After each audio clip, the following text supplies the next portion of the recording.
तक्षशिला विश्वविद्यालय को दुनिया का सबसे पहला विश्वविद्यालय माना जाता है। ये तक्षशिला शहर में था। क्या आपको मालूम है कि दुनिया की सबसे प्राचीन विश्वविद्यालयों में एक तक्षशिला को किसने बनवाया था? ये कितना बड़ा शिक्षा संस्थान था। इसमें दुनिया भर में कहां कहां से स्कॉलर पढ़ने और शोध करने आते थे। कुछ साल पहले पाकिस्तान ने इसे लेकर एक अजीबोगरीब बयान देते हुए इस पर खुद का दावा किया था। हालांकि ये बात सही है कि ये विश्वविद्यालय विशुद्ध तौर पर भारतीय संस्कृति का ही प्रतिनिधित्व करता था, लेकिन ये हकीकत है कि ये भारत में नहीं बल्कि अब पाकिस्तान में है।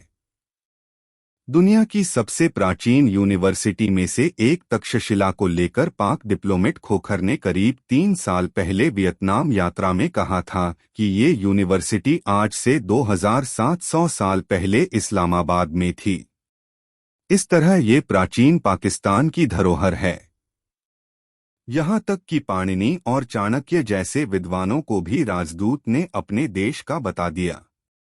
बाद में उन्हें सोशल मीडिया पर ट्रोल भी किया गया। खैर, वो बात तो बीती हो चुकी है, लेकिन असल में ये जानना चाहिए कि इस प्राचीन और विशाल यूनिवर्सिटी की योजना कैसे बनी, कैसे बनाई गई, फिर कैसे ये खत्म हो गई और अब पाकिस्तान में कैसे हैं। तक्षशिला विश्वविद्यालय को दुनिया का सबसे पहला विश्वविद्यालय माना जाता है। ये तक्षशिला शहर में था, जो प्राचीन भारत में गांधार जनपद की राजधानी और एशिया में शिक्षा का प्रमुख केंद्र था। पाकिस्तान में फिलहाल कहाँ है? माना जाता है विश्वविद्यालय 6वीं से 7वीं ईसा पूर्व में तैयार हुआ था। इसके बाद से यहाँ भारत समेत एशिया भर से विद्वान पढ़ने के लिए आने लगे।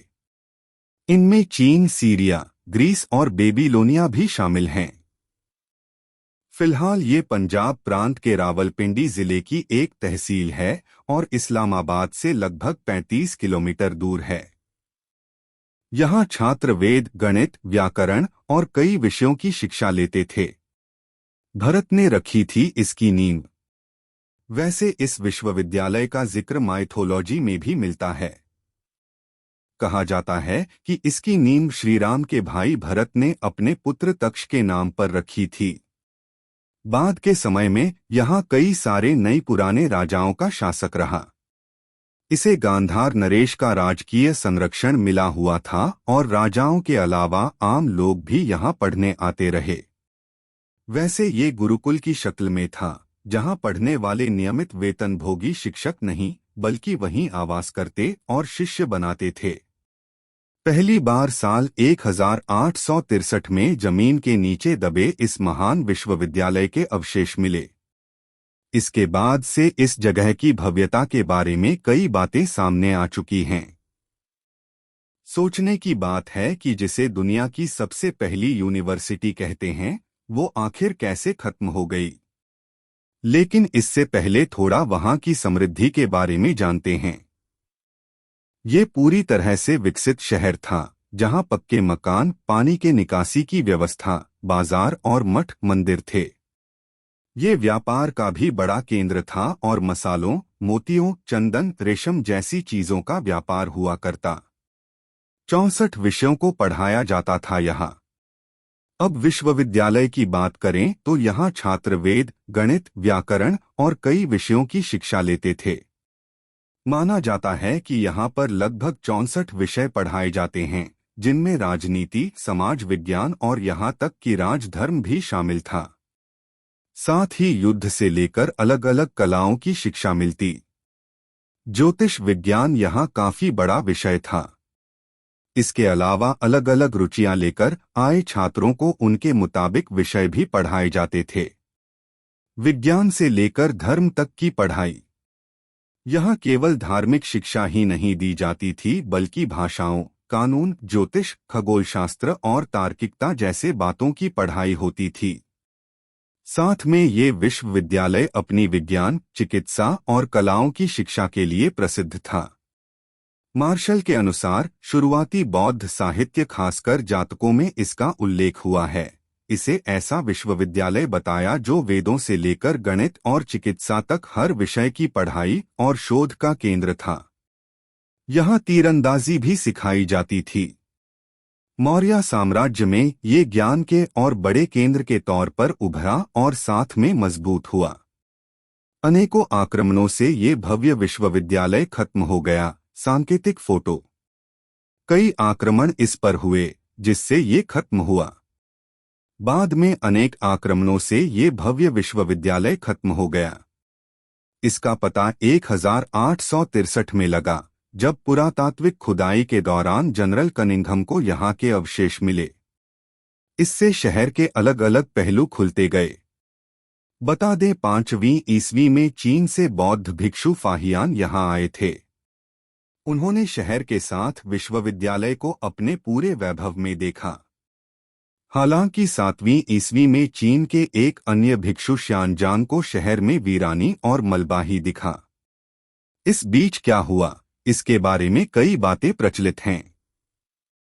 तक्षशिला विश्वविद्यालय के अवशेष अब ये इस स्थिति में हैं।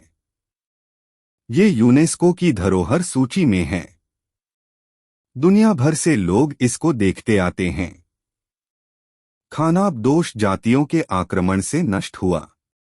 एक के बाद एक कई आक्रांताओं ने शहर को पूरी तरह से खत्म कर दिया। कुछ इतिहासकारों का कहना है कि मध्य एशियाई खानाबदोश जनजातियों ने यहां आक्रमण करके शहर को खत्म कर डाला।